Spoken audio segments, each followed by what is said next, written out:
Bismillahirrahmanirrahim. Assalamualaikum warahmatullahi wabarakatuh. Innal hamdalillah nahmaduhu wa nasta'inuhu wa nastaghfiruh wa na'udzu billahi min shururi anfusina wa min sayyiati a'malina. May yahdihillahu fala mudhillalah wa may yudlil fala hadiyalah. Wa asyhadu an la ilaha illallah wahdahu la syarikalah wa asyhadu anna Muhammadan 'abduhu wa rasuluh. Ya ayyuhalladzina amanu taqullaha haqqa tuqatih wa la tamutunna illa wa antum muslimun. Ya ayyuhan nasu taqu rabbakumul ladzi khalaqakum min nafsin wahidah wa khalaqa minha zawjaha wa batha minhuma rijalan katsiran wa nisaa'a wattaqullaha alladzi tasaaluna bihi wal arham innallaha kana 'alaikum raqiba. Ya ayyuhalladzina amanu taqullaha wa qulu qawlan sadida yuslih lakum a'malakum wa yaghfir lakum dhunubakum wa man yuti'illaha wa rasulahu faqad faza fawzan 'azima. Amma ba'd. Allahu akbar, la ilaha illallah, Allahu akbar walillahil hamd. Kaum muslimin dan muslimat, ikhwan dan akhwat, rahimakumullahu ta'ala jami'an. Alhamdulillah, mari kita bersyukur dan mari kita memuji serta mengagungkan Allah Subhanahu wa ta'ala. Di pagi hari ini, dimanapun kita berada, tetap kita gemakan takbir membahana. Hari ini pula kita tetap lantunkan tahlil yang membasuh jiwa, menjadi pelipur lara, walau duka sedang menerpa. Kita tetap setia dalam cinta karena Allah Subhanahu wa ta'ala. Mungkin orang-orang tercinta, sebagian mereka tidak lagi membersamai kita di dunia yang fana ini. Namun cinta abadi kita tidak selesai.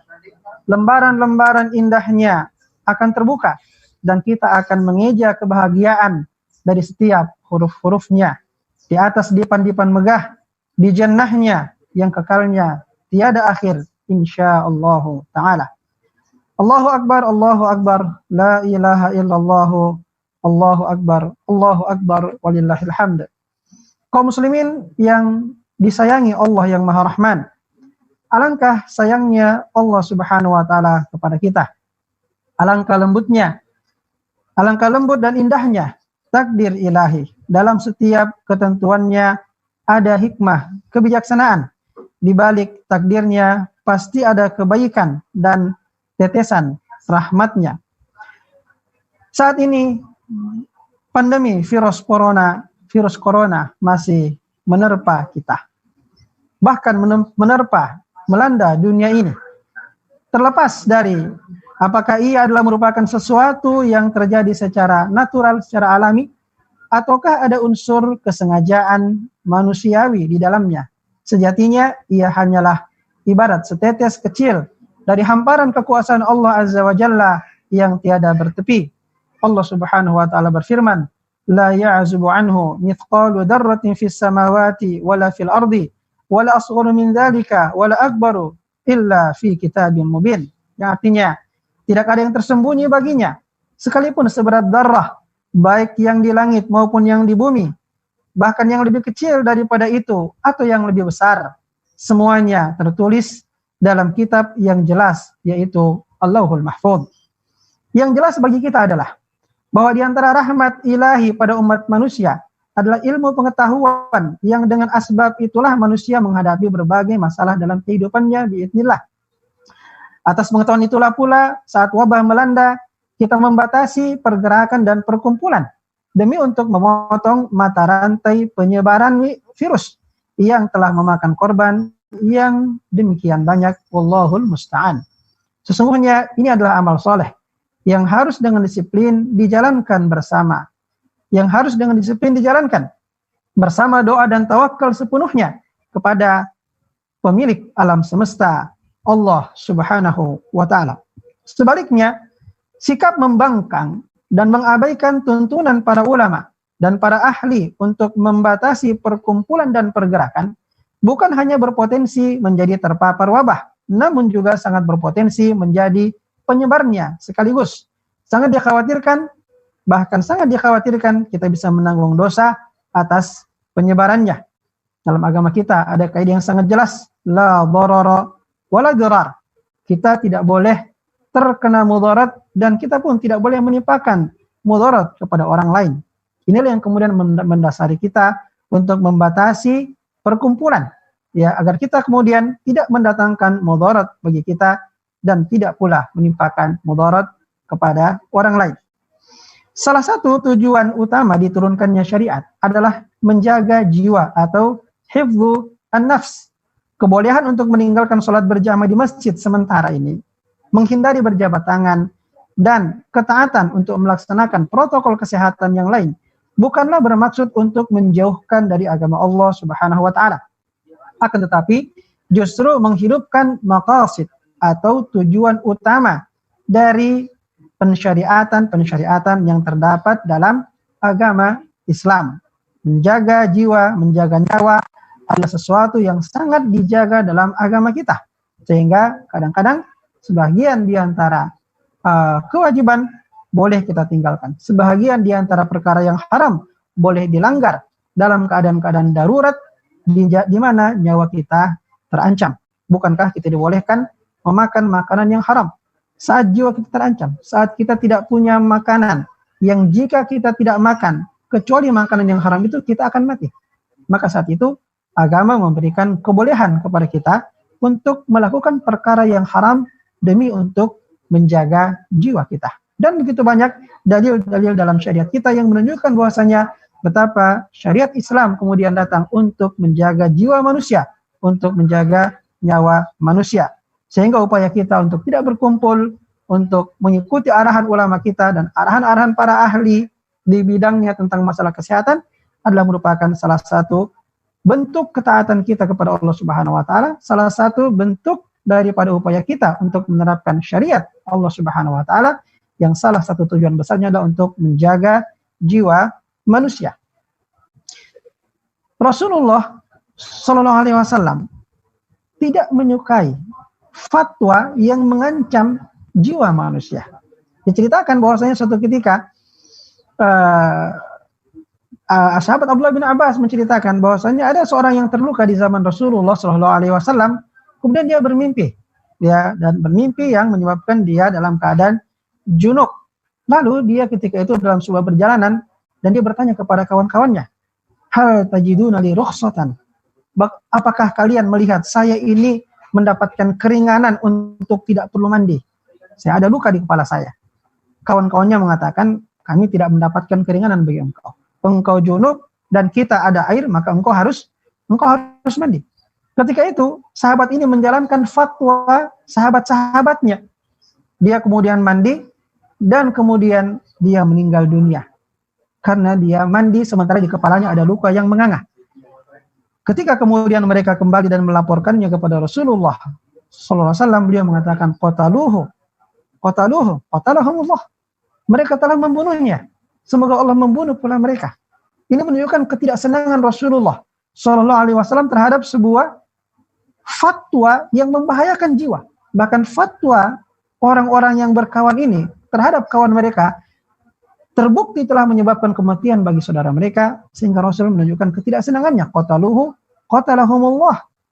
Mereka telah membunuhnya, semoga Allah membunuh mereka. Bukankah obat dari kebodohan adalah bertanya? Mengapa mereka berani mengeluarkan fatwa? Karena itulah kita sangat berhati-hati ya tentang masalah penjagaan jiwa ini. Jiwa manusia sesuatu yang sangat dihargai dalam Islam. Banyak keringanan-keringanan, banyak kemudahan-kemudahan yang diberikan oleh syariat ketika keadaan-keadaan itu mengancam jiwa manusia. Maka lihatlah saudaraku, ketika sejumlah sahabat memberi fatwa untuk mandi kepada seorang yang sedang junub, padahal di kepalanya ada luka parah, sehingga berdampak pada meninggalnya orang tersebut, karenanya Rasulullah Shallallahu alaihi wasallam sangat marah dan menyamakan fatwa tersebut dengan sebuah pembunuhan. Wallahu al-musta'an. Kaum muslimin dan muslimat yang dirahmati Allah Subhanahu wa taala, dan semoga Allah Subhanahu wa taala memuliakan kita semua. Di balik duka atas musibah ini, sejatinya ia hadir untuk mengingatkan tentang dosa-dosa dan kealpaan diri. Jika musibah yang sedahsyat ini tidak cukup mampu untuk meruntuhkan hasrat manusia untuk bermaksiat, maka harus dengan cara apa lagi mereka diingatkan? Sahabat Nabi SAW itu Nu'man bin Bashir radhiyallahu taala anhu pernah mengatakan, innal halakah kullal halakah an ta'amala sayyi'at fi zamanil bala. Sesungguhnya puncak daripada kebinasaan seseorang, puncak daripada kehancuran seseorang adalah jika engkau tetap melaksanakan maksiat ketika musibah sedang menimpa. Tidakkah cukup musibah itu menjadi pemberi peringatan kepada kita untuk meninggalkan maksiat kepada Allah Subhanahu wa taala? Wa na'udzubillahi min dzalik. Justru saat inilah waktunya kita semakin memantapkan ibadah dan taqarrub kepada Allah Subhanahu wa taala, ya, dengan cara kita tetap di rumah saja, ya. Keadaan kita di rumah dapat kita manfaatkan untuk beribadah kepada Allah Subhanahu wa taala. Allah berfirman, kanu qalilan minal laili ma yahja'un wa bil ashari hum yastaghfirun. Mereka itu adalah orang-orang yang sedikit tidur mereka di waktu malam, dan di waktu sahur mereka banyak beristighfar kepada Allah Subhanahu wa taala. Maka mari kita manfaatkan keberadaan kita di rumah untuk memperbanyak ibadah kita, amal soleh kita, dan taqarrub kita kepada Allah Subhanahu wa taala. Allahu Akbar, walillahil hamd. Muslimin dan muslimat rahimakumullahu taala, di antara amalan yang utama dalam kondisi seperti ini adalah bersedekah. Rasulullah Shallallahu Alaihi Wasallam memberikan imbauan kepada kita untuk bersedekah di hari Id yang mulia seperti ini, sebagaimana digambarkan dalam satu riwayat yang sahih, bahwasanya para wanita muslimah sedemikian bersemangatnya untuk bersedekah. Ya, setelah Nabi kemudian berkhutbah secara umum, beliau turun dari mimbar, pergi ke belakang, mendatangi kaum wanita, dan secara khusus beliau menganjurkan pada kaum wanita untuk bersedekah. Ya, sehingga diriwayatkan oleh Bukhari dan Muslim, ketika itu Nabi berjalan bersama dengan Bilal bin Rabah, dan Bilal membentangkan sebuah kain yang lebar. Kemudian kaum wanita dari para muslimah, dari para sahabiat, mereka melemparkan perhiasan-perhiasan mereka, gelang-gelang mereka, cincin mereka, ya, perhiasan emas mereka sumbangkan kepada Rasulullah Shallallahu Alaihi Wasallam. Itu terjadi pada hari raya setelah selesai melaksanakan sholat Id. Hari ini betapa banyak saudara kita yang terdampak secara ekonomi atas kondisi wabah saat ini. Maka jika ada usaha untuk menggalang bantuan dan mengajak serta memberi kesempatan kita memberi saham kebaikan, sejatinya mereka sedang membawakan pada kita, atau mereka sedang membukakan untuk kita pintu-pintu surga dengan izin Allah Subhanahu wa taala. Maka bersedekahlah, berinfaklah selama ada waktu dan kemampuan. Insya Allah jalan-jalan kebaikan dunia dan akhirat akan terbentang di hadapan kita. Kaum muslimin dan muslimat yang dirahmati Allah Subhanahu wa taala, dari sisi lain kondisi ini juga membuka cakrawala kita sebagai umat dan bangsa, bahwa ternyata kita memiliki potensi besar yang tidak kalah dengan umat dan bangsa yang lainnya menghadapi serangan wabah ini. Sedemikian banyak kekuatan dan negara besar yang terpapar tak berdaya di hadapannya. Namun pada waktu yang sama bermunculan pula demikian banyak kreativitas, demikian banyak talenta dan potensi besar yang selama ini tidak diperhitungkan. Subhanallah. Berapa banyak lembaga-lembaga sosial, kelompok-kelompok dakwah, bahkan pribadi-pribadi yang bergerak. Mereka menyumbangkan harta mereka mengumpulkan dana masyarakat untuk kemudian membantu penanggulangan, ya, wabah corona ini, dan itu terjadi di seluruh pelosok, khususnya negeri kita Indonesia. Begitu banyak orang-orang yang kemudian secara sadar dan menunjukkan potensi mereka, kemampuan mereka, mengeluarkan harta mereka dan menggalang dana dari masyarakat untuk memudahkan, meringankan penderitaan menghadapi wabah pandemi corona ini. Umat Islam seharusnya dengan penuh harap dan optimis merebut dan meraih peluang-peluang ini, agar kendali peradaban di bumi ini berada di tangan yang selalu menengadah ke langit, yaitu tangan-tangan kaum muslimin. Kaum muslimin harus mampu menerjemahkan keteguhan akidah tauhidnya pada jihad dan kerja keras untuk terus belajar dan berkarya membangun peradaban yang rahmatan lil alamin. Betapa sejarah gemilang umat Muhammad Sallallahu Alaihi Wasallam ini selalu diawali dengan cobaan dan penderitaan, namun mereka dengan izin Allah selalu keluar sebagai pemenang. Allahu Akbar. Dari celah penderitaan, musibah dan problema, kita harus keluar dengan kemenangan biiznillah. Saat ditindas dan diboikot kaum kafir Quraisy di Mekah, Pada akhirnya kaum muslimin dipimpin langsung oleh Rasulullah sallallahu alaihi wasallam datang sebagai pemenang yang penuh welas asih pada saat Fathu Makkah. Demikian pula saat kaum kafir dengan pongah merenggut dan menjajah Al-Quds pada tahun 492 Hijriah, 90 tahun lebih lamanya azan tidak berkumandang dari Al-Aqsa yang tercinta. Akhirnya pada tahun 583 Hijriah, Sultan Salahuddin Al-Ayyubi rahmatullahi alaih merebutnya kembali dan memperlakukan musuh dengan demikian adilnya dan dengan penuh kasih sayangnya. Saat cahaya Islam mulai meredup di Andalusia, sebelum cahaya itu sepenuhnya padam, maka kemilau fajar kemenangan terbit dengan indahnya saat Muhammad Al-Fatih menaklukkan kota Konstantinopel pada tahun 857 Hijriah. Wa qul ja'al haqqu wa zahaqal batil innal batila kana zahuqa. Dan katakanlah kebenaran telah datang dan yang batil telah lenyap. Sungguh yang batil itu pasti akan lenyap. Allahu Akbar walillahil hamd. Kaum muslimin rahimakumullahu taala, merebut kembali peradaban adalah berarti membangun umat bertauhid yang terbebas dari virus syirik dan kemaksiatan. Merebut kembali peradaban adalah berarti menyambung setiap simpul ukhuwah dan persaudaraan dan berjuang tiada lelah untuk wahdah Islamiyah, persatuan yang islami, persatuan umat Islam di atas kebenaran. Merebut kembali peradaban adalah berarti memantapkan rumah dan keluarga sebagai garda terdepan, menyiapkan generasi pemenang. Saatnya belajar di rumah dan bukan sekedar belajar dari rumah. Merebut kembali peradaban adalah berarti memberi ruang kreativitas seluas-luasnya untuk berkarya demi umat. Dan terakhir, merebut kembali peradaban adalah berarti menapak tilasi jalan generasi terbaik umat ini. Sebagaimana perkataan Imam Malik rahimahullah, la yasluha akhiru hadhil ummah illa bima saluha bihi awwaluha.